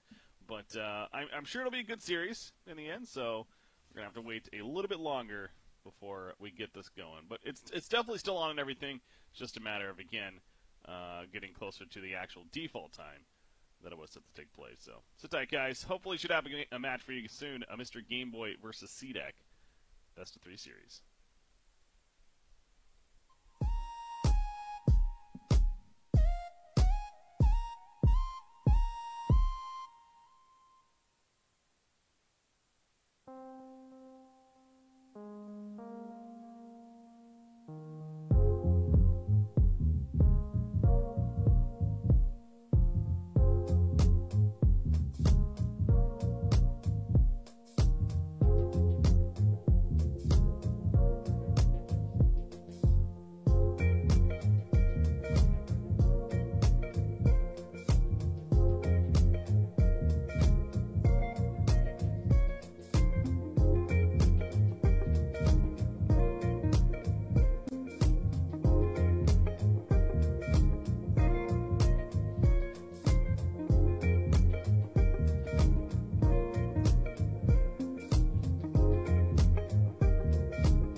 right. Welcome back, ladies and gentlemen, boys and girls. Here we go. Our final series is upon us. At least for today. This is the other semifinals now. The winner of this, of course, moving on to the finals where they'll face Team Root, who is coming off that quick 2-0 victory, looking very good. We did take a little bit longer to start this one, obviously, than expected. Unfortunately, one of the teams had to wait more for the default time, which is understandable. Again, they were told a specific time. They didn't have one of their players was still missing to start early, so we're still technically early. It's still 10 more minutes before the default time, but series now, and that's what actually matters. We got taking on Mr. Game Boy, also a squad of sorts, but again, right now I think it's safe to say newbie squad that they have, and definitely a couple of players that you would recognize. So I'm Breaky CPK. Once again, here we go, man. Our final series is and either you're not here. Yes. Okay, there you go. Got the mute mic, and now we're good. But interesting start of this draft, by the way. Magnus not being banned. That is rare right now. We usually see this hero picked up by CDEC. However, Phantom Assassin then, of course, Mr. Game Boy with the Grimstroke. But there's Terrorblade. And oh, hey, look at that. Terrorblade versus Phantom Assassin. Never seen that. Interesting. Chen ban. That's not something that we've seen on newbies. Yes, Mr. Game Boy's side. Yeah. They ban out the and Beastmaster as well. These are two heroes that we haven't seen banned. Played quite a bit. But interesting there. I'm excited to see something different, but I suppose it's not different. No, it's unfortunate because of the bans. It's actually not different, exactly. We still have, right? So I'm sure it could change up quite a bit. But I mean, I will say, this is arguably one of the stronger heroes. I think you even mentioned that. Considered to be at least in the competitive scene. The nerfed in the very recent patch, so it's toned down a little bit. Ridiculous. It's still very strong and terrible. Have it when he farms, of course, or when he matter. Obviously, very good for that too. I mean, it's the only hero outside of IO that gives a 4,000 plus gold item. Yeah, and that's what he does with Empower, and he can do that to people on his team if necessary. But we always hyper farming carry, and usually see that carry end up as the most farmed hero in the game. See that team winning, which is why Magnus has been banned. Yeah, paired up with the classic core, at least right now, it's in again, very, very strong combo. But Mr. Game Boy, again, we asked him yet in this event between yesterday and today, but they're saying that they're one of the favorites going into this, and having that number one Group B, you got to think that they're going to bring it. The Tusk third pick, so I mean the lineup definitely is coming together now. Probably going to aim for their offlaner of sorts. You'd figure in that fourth spot. In fact, speaking of that, you see the Sand King. Those 4 and 5 bands. You had the Brewmaster before that. Pretty heavy for some offlaners. Radiant team. Yeah, and certainly a good comp with the Grimstroke. So I definitely like the Doom ban. Doom very good against Terrorblade. Darkseer. This year, I think it's safe to say, as the removal of that deny, 10 seconds remaining. and Darkseer was ready to come back into the a extremely competitively viable hero of the team fight ability and the fact that he has a huge amount of pressure. And I guess when the meta in the Terrorblade meta, Darkseer extremely good against that hero as well. Yeah, sure, but also I think the Surge is obviously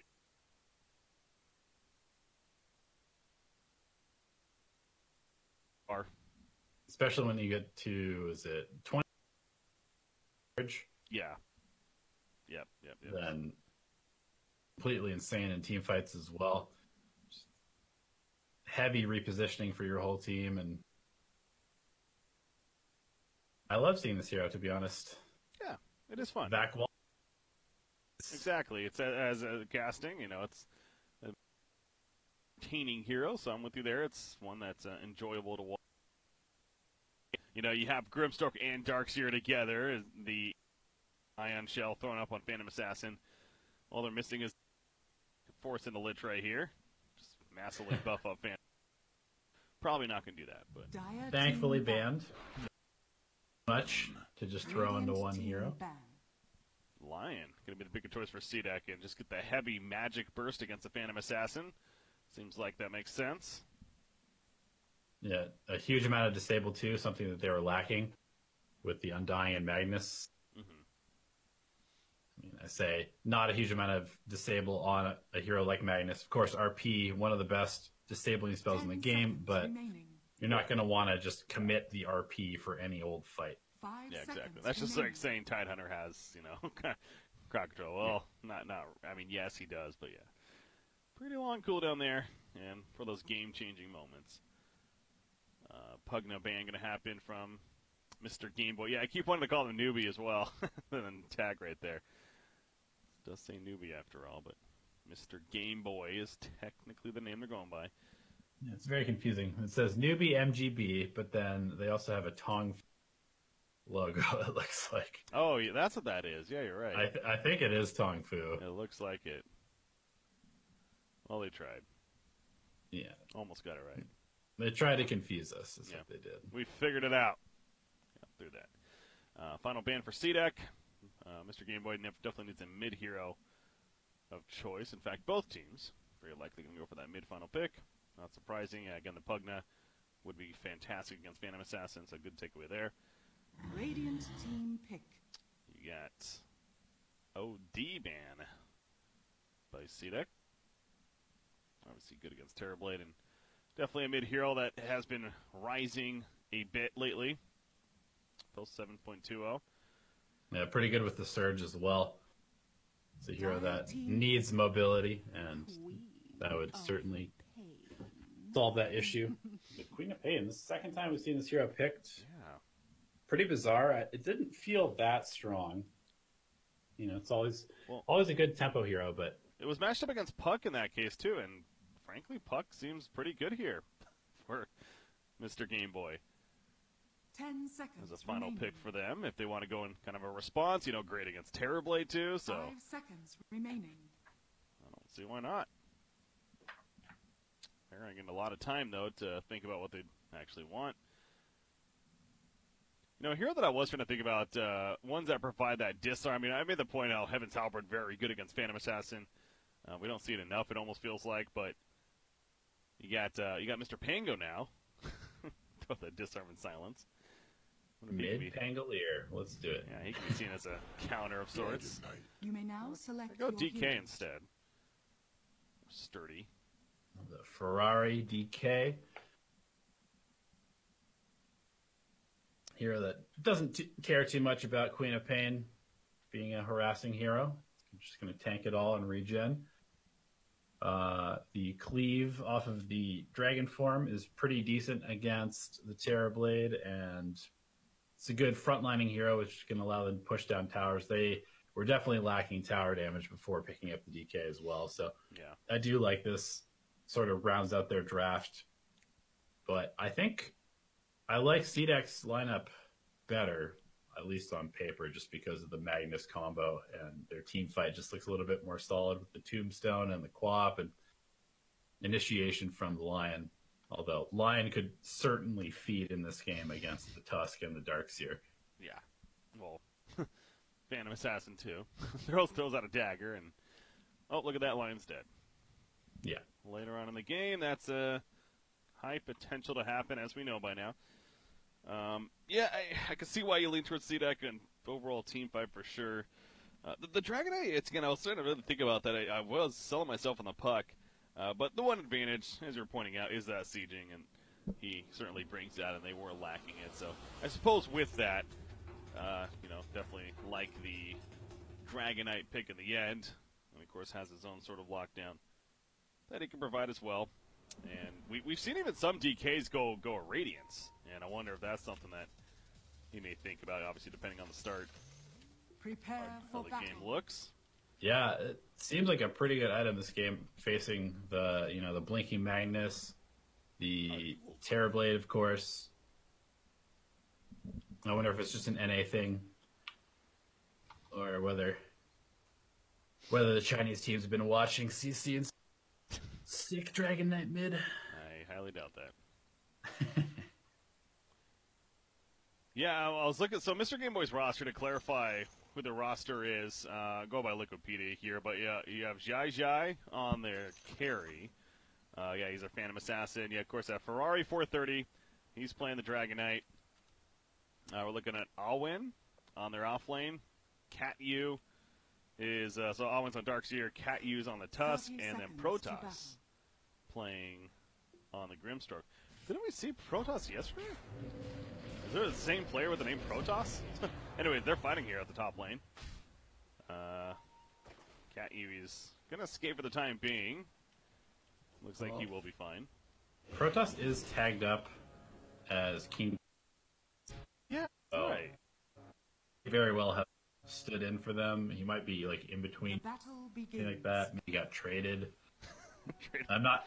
Well, I don't know how the Chinese scene works as far as that stuff. Yeah, that's fair. I guess on Wikipedia it does say he's part of Mr. Game Boy, so he probably was standing in for Luminous, I guess. Yeah.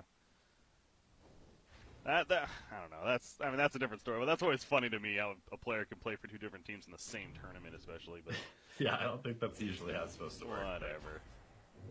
Not a big deal. Not the craziest tournament here. Is right? He is probably dead. Look at that. They did not expect that Inkswell to come out, and all of a sudden with the tag team, Undying did not stand a chance. I mean, that is a deadly combo. Inkswell with the tag team. You are not getting away. Yeah, and the most interesting, it's the Darkseer, Okay. the two supports, and they're just letting the Magnus Zoom to the mad play against the PA. Okay. Yeah, PA aggressive in the offlane, but now you see the TP rotation. Terrible. Yeah, Radiant team realizing PA was avoiding them. So instead they're going to go to the bottom. And I assume PA is probably going to make her way top in the near future now. Because the purpose of this was that Mr. Game Boy wanted the Darkseer into Terrorblade. Safe to say. Yeah. For now, they're going in. Eve, there's not much. Okay, they do have the nice Earth Spike there. It's both. The Lion does save the day. Whose father is Earth? Lion, you are... But close call there. So far not rotating. Maybe they're just going to commit to this instead, figuring it's not worth wasting time. Oh, this is a very interesting combo. The Empower on Undying, who gets base strength from Decay, so he gets extra damage from Empower. Just based on the base stat. Darkseer. He is squishy Darkseer right now. It's a lot of decay. But he's good at keeping his distance, so he's fine. Wow, this Bannerine is still here, by the way. Okay. And Magnus is just staring at it. He's got the bottle, so he's going to use a bottle. Perfect. Refill the bottle. Yeah. I I'll wonder if take that was that on for sure. purpose. Knowing that they had left it or something? I find it hard to believe that was on purpose, but either way. Works out pretty It well. works out. Yeah, definitely. So yeah, choosing not to rotate away and send the Darkseer down here. It's instead just kind of committing to this. Ooh, the shard block. Not going to hit, but if that shard block happens, obviously that's going to be a follow-up or a kill likely. And that Earth Spike, though, with the rip, was not going to be enough. It's going to salve up. Gets it canceled, but ultimately survives. And PA, and ahead to the top lane, had about enough of this tri-lane. Undying using the TP to get to the bottom lane. PA field top.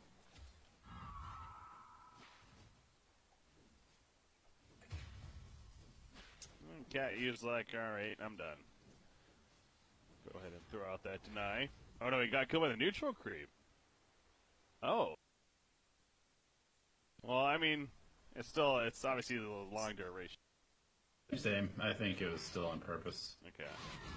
Yeah, no, I assume it's still on purpose, but obviously we see a lot, you know, obviously they dive that tier 2 tower, and so they can come back much quicker.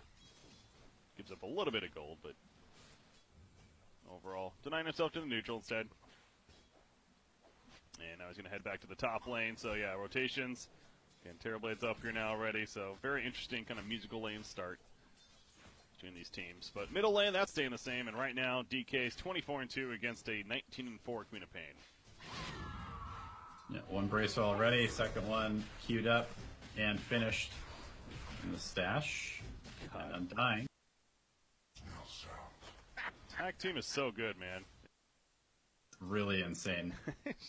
Terrorblade, now Terrorblade frankly shouldn't be by himself up there, but that's exactly why, because just pop tag team and they just run at him.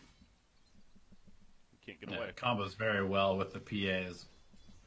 In addition to the fact that I mean, I think it perfectly completes Tusk's skill set. People are a little bit sad about the sigil being gone, but it just makes Tusk an even more aggressive here than he already was. Yeah, I think played a couple times and you realize, never mind, I'm not sad anymore. This is fun. That's like saying Lich players are sad sacrifices gone. Okay, it's like, shut up, guys, come on. Right. Way more fun now.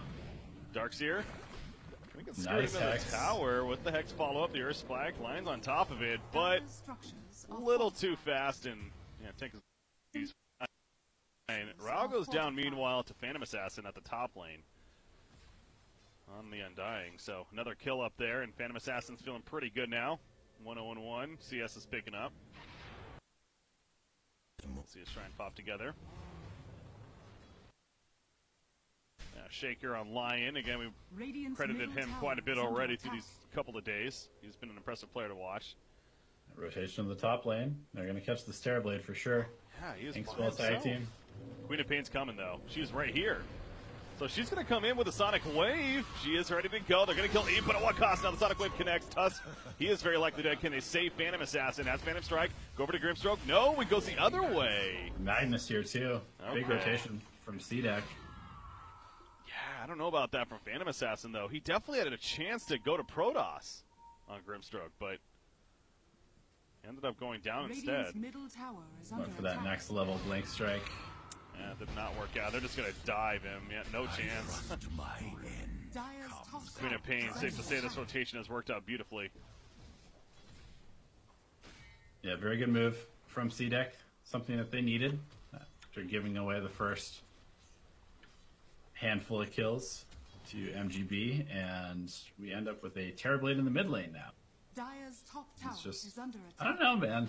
I feel like as popular as this hero is, it just seems like he's just getting absolutely crapped on in every single laning stage. Yeah. Just like desperately trying to find some space for the first 15 minutes before teams ultimately forget about him and he just farms the jungle until he's ready to fight. Well, that's what makes him so good, I guess, at the same time. Is exactly he always recovers, no matter what. It's even with the slow start, he will absolutely recover. Radiant's bottom tower is under attack. Going for him and already starting to here even in that lane it mentions. So right now, Dragonite, double bracer. We'll work on the power treads next. Farming very well. Magnus is overall top farm though. Can't overlook that. Has the arcane boost to go with that bottle. We'll see if he tries to prioritize the blink ASAP or maybe goes to aura heavy build. Darkseer farming very well. See if Owen goes for the Helm of the Dominator build or prioritizes Greaves. Middle lane. This is setting up. They've been setting up for a while. Finally going to go in. It's the Dragonite target of choice. The Tombstone's put down. Canyon comes into the flank. Shards eventually going to be thrown out, and it will block. And there's a surge as well from Tarkseer. And they just all run away. Great decision from Mr. Game Boy.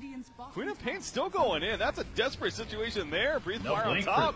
Yeah, seconds. She's dead. That was really odd. Out comes the RP, though, so maybe this was the intentional long. You're just skewered, though. And no shockwave now. The follow-up is not there. Dragon Tail hits, and Magnus is dead too. Overextension. Name of the game there for C-Deck. Yeah, that would have been a beautiful RP if the Queen of Pain was still alive, but went in too aggressively. No blink available.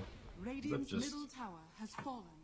being kind of a disaster. Ferrari 430 ends up Tower is under attack. Radiant's top big tower gold is swing under for attack. MGB. Yeah. And they're going to have to go bottom lane now. Obviously, they know where Terrorblade is. The creep wave right on top. Snow. They're just going to dive in. Seems a little ambitious. Back with a TP from Undying No Way. Although Grimstroke is here too. Gonna land that stroke up fate. He missed. Iron Shell. But Darkseer's dead. So Darkseer is dead. I go back. Attacking the tower the whole time. Yeah, that's what I was saying. I mean, especially with the supports coming in and that tier 1 tower. A little too deep there. So they had to do their own overextension in response, I guess. Wait, did I just see that right? I don't know if you were watching mid right there, but Queen of Pain just literally sonic waved just to push back Dragon Knight and farm the creep wave. Unless I'm missing something. I mean, she just did that. So Apparently, Co-op not planning to fight for a while. oh, that was odd right there. Yeah, the courier was there too, so I wonder if he was trying to make a play with that. But I don't know. Anyways. If he was trying to Sonic Wave the Courier, that makes a little more sense, Yeah, but maybe that was it. Which my matriarch will prize. missed regardless. Swing and a miss on cooldown now. Radiant And try to go to the top lane right there, but Phantom Assassin, she's pretty deep in her own jungle. Not going to be found. Magnus, though, he's having a very good. Dire's top tower is under attack. He is going Funny the to see. We've got both offlaners as the top farmers on their team. Dire's structures Yeah, fair are true. fortified. Darkseer leading the way overall. In fact, with that tower kill and have the answer here. Helm the Dominator it is.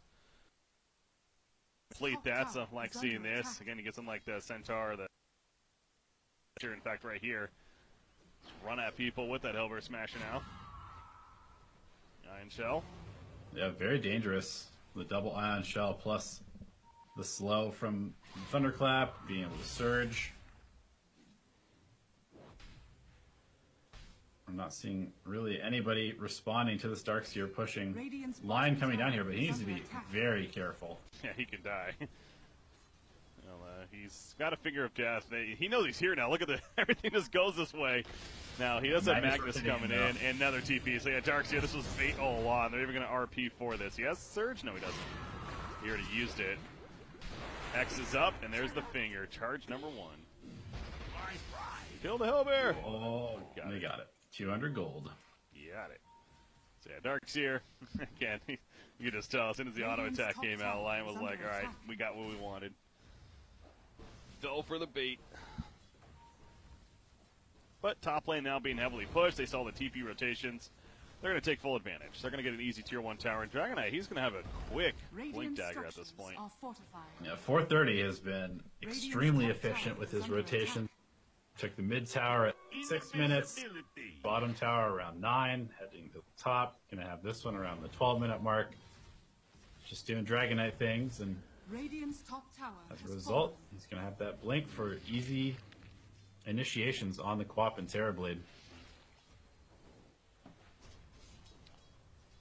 Darkseer comes back bottom lane nearby, but Sonic Wave.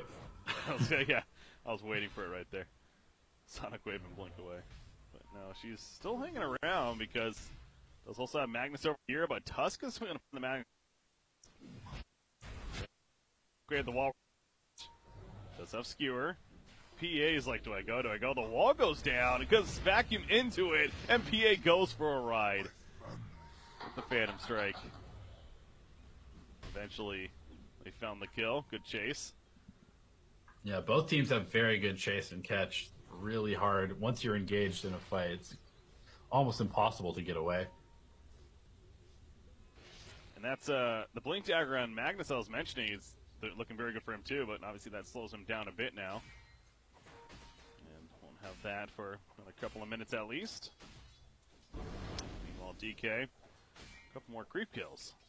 Gonna pick up his. Look at this very deep vision though going down from Mr. Game Boy. So gonna have some aggressive vision. In fact, they're going back in. They want to kill 1, 2, 3 again. Okay, with the tombstone, might not want to fight into that. The Surge Elmer Smasher. Love it. Runs on by. Dire's top tower is under Dying, is he going 2d4 this? The shard block, he's in trouble now. Soul Rip PO, but with Dragonite showing up, here. no chance. And they easily take him out. Dire's top tower has fallen. And another tower Radiant's bottom tower likely to is fall under here. attack. And Mr. Game Boy moving very fluid right now. Looking good as a team.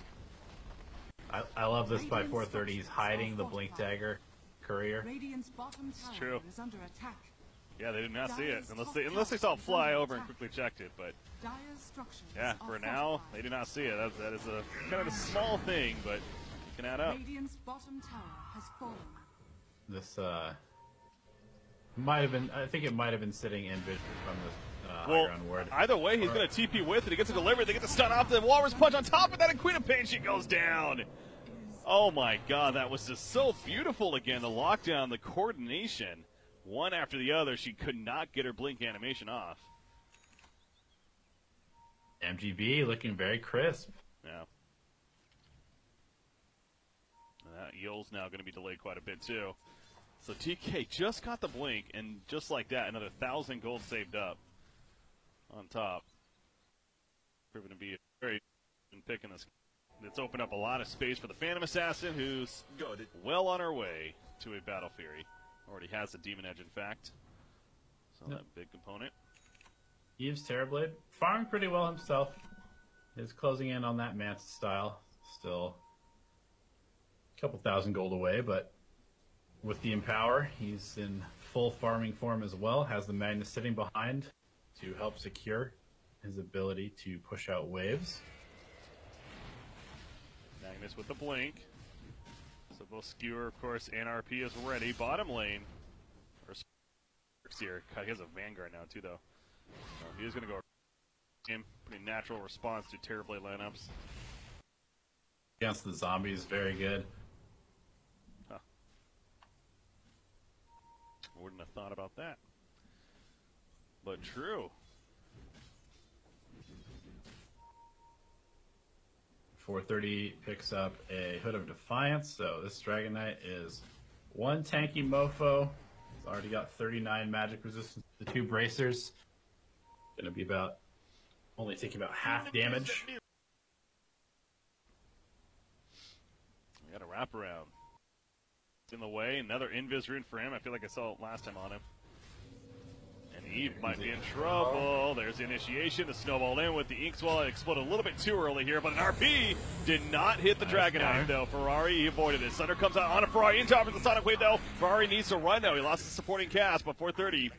Can he get out of here? Probably not. A wins nearby the vacuum. Yes, he pulls them all into the wall, so he's going to save his teammate. He will go down himself with the surge you mentioned to get him the hell on out of there, but it was 3 deaths just to keep Dragonite alive ultimately, as we saw there. A really good instant rotation by C-Deck. And nice RP by 123, who has continued to impress me with his play in the off lane for them. But you got a Battle Fury now complete on the Phantom Assassin. And there's the Yul's in response for Queen of Pain, or well, the response, but no. And she right away queues up. Going to be Yul's into an Axe build at this point for Queen of Pain. Rapid fire Sonic Wave. I wonder if Eve completes this BKB. It doesn't seem like the most valuable BKB we're seeing. Really just stopping the damage from the Darkseer. A little bit of crowd control, but overall, yeah, it's not the biggest BKB game. Radiant are scanning. Suppose what? Something maybe like a butterfly instead.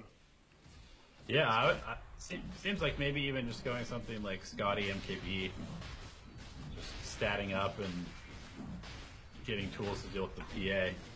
Seems like a little bit more higher priority. They do Roshan. They sneak it in there. You kind of see that coming over, but by the time they realized it was too late. In fact, it's too late for Undying, as he just gets cut down. Darkseer's trying to get close enough. Another surge in 5 seconds.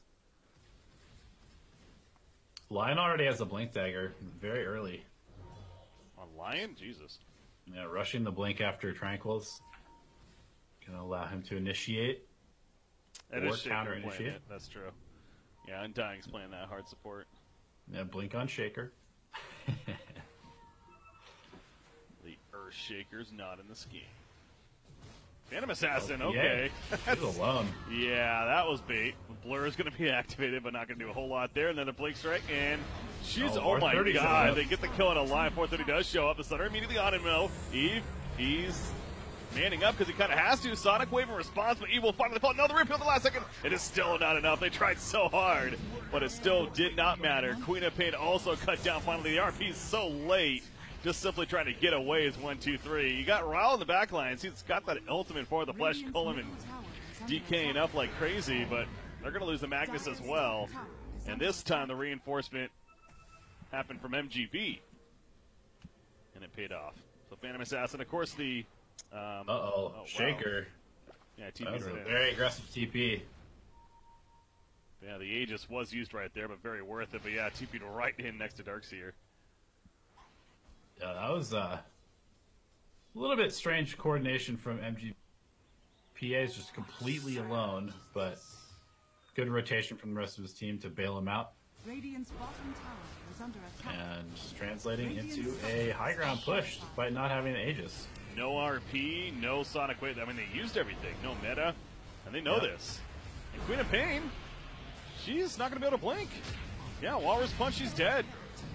45 seconds, skewer backwards, but again, no RP. Tusky doesn't have a snowball, though. Does have shards, might come into play. Hex is up, there's a wall. Put down, they cut down the Undying. They pull him with a vacuum, they kill Terrorblade. He has a buyback, he's already having to use it. Crit with the dagger. 1, 2, 3 falls to the illusions eventually of Awen, the other Darkseer. Right now. They are one after the other. And this Alpha Wolf gonna help them make short work of these racks. The illusions also beating into them. Unfortunately, they don't have the tier 2s down in mid or top. Otherwise, they could even just continue. Yeah, first world problems right there. Have to go get the tier 2 towers. Dang. Yeah, they're up 13,000 net worth though. Yeah, they're just on a snowball for sure. C-Deck is going to be very hard pressed to find any fight. Radiant's middle tower is They under really need to attack. combo this Sonic Wave with an RP, but we haven't really seen that work out. It always seems like one comes and the other comes, or one dies and the other one's used defensively. Yeah. Yeah, and Terrorblade, again, still farming away, and he is kind of committing to the BKB now. Here he has the Ogre Axe. You see, they're pinging up here. They know that Terrorblade was up here somewhere. But they find him. Check to the left. No. So a scan, not using the scan. But they do see this illusion come out of the tree. Yep, now they know exactly where he is. Yep, there's the vacuum, and Terrorblade, you are dead. That heads up there. Yeah, that's all because he sent out the illusion, and oh my gosh, that's a death down here. Phantom Assassin just going ham. 1 versus 3. There's 1, there's 2, there's the GG. Mr. Game Boy. That was almost as bad as the last series, as far as one-sided goes. Yeah, C-Deck had that couple nice fights, but MGB just, they hit a specific timing and they just went to roll. Yeah. PA proving to be much too strong. And as expected. Actually, Lion didn't feed too badly, only 2 deaths. But yeah, no, he did fine, honestly. It's just, I mean, they gave up Magnus, so it's understandable that C-Deck, of course, tempted to take that as they frankly should have, but the PA worked out very well for the Dire squad. I think that last pick, Dragonite, of course, proved to be a very, very good pick, too. And again, trying to sell on the puck, as we're suggesting there, I was at least. But I also just don't think that Co-op's a very good hero. there's that, too, yeah. using We've seen it Sonic picked a Wave. couple times. I have not been impressed by it. I think there's a reason this hero has not been getting picked for the last 6 months, and I see no reason for me to change my opinion of co-op at the moment. Yeah, these today at least has not helped out the cause for Queen of Pain, unfortunately. But it is a 1-0 victory or lead right now, even for Mr. Game Boy over CDEC, and again being a best of 3. So with the way they're playing, this could be another quick series. We had that long break in between. We'll see. We'll see though. And something tells me CDEC's going to come back fighting in game number 2, and as always, starting with that drafting phase. It'll be interesting to see how it starts initially and goes from there. I don't think PA is going to be given away. Yeah. I will make that call right now. Yeah, their first pick it or possibly ban it. That is true. We're going to go on the break. Game number 2 is around the corner on Breaky CPK, joined by Elevated, the China Dota 2 Winter Cup. Stay tuned, guys. We'll be right back.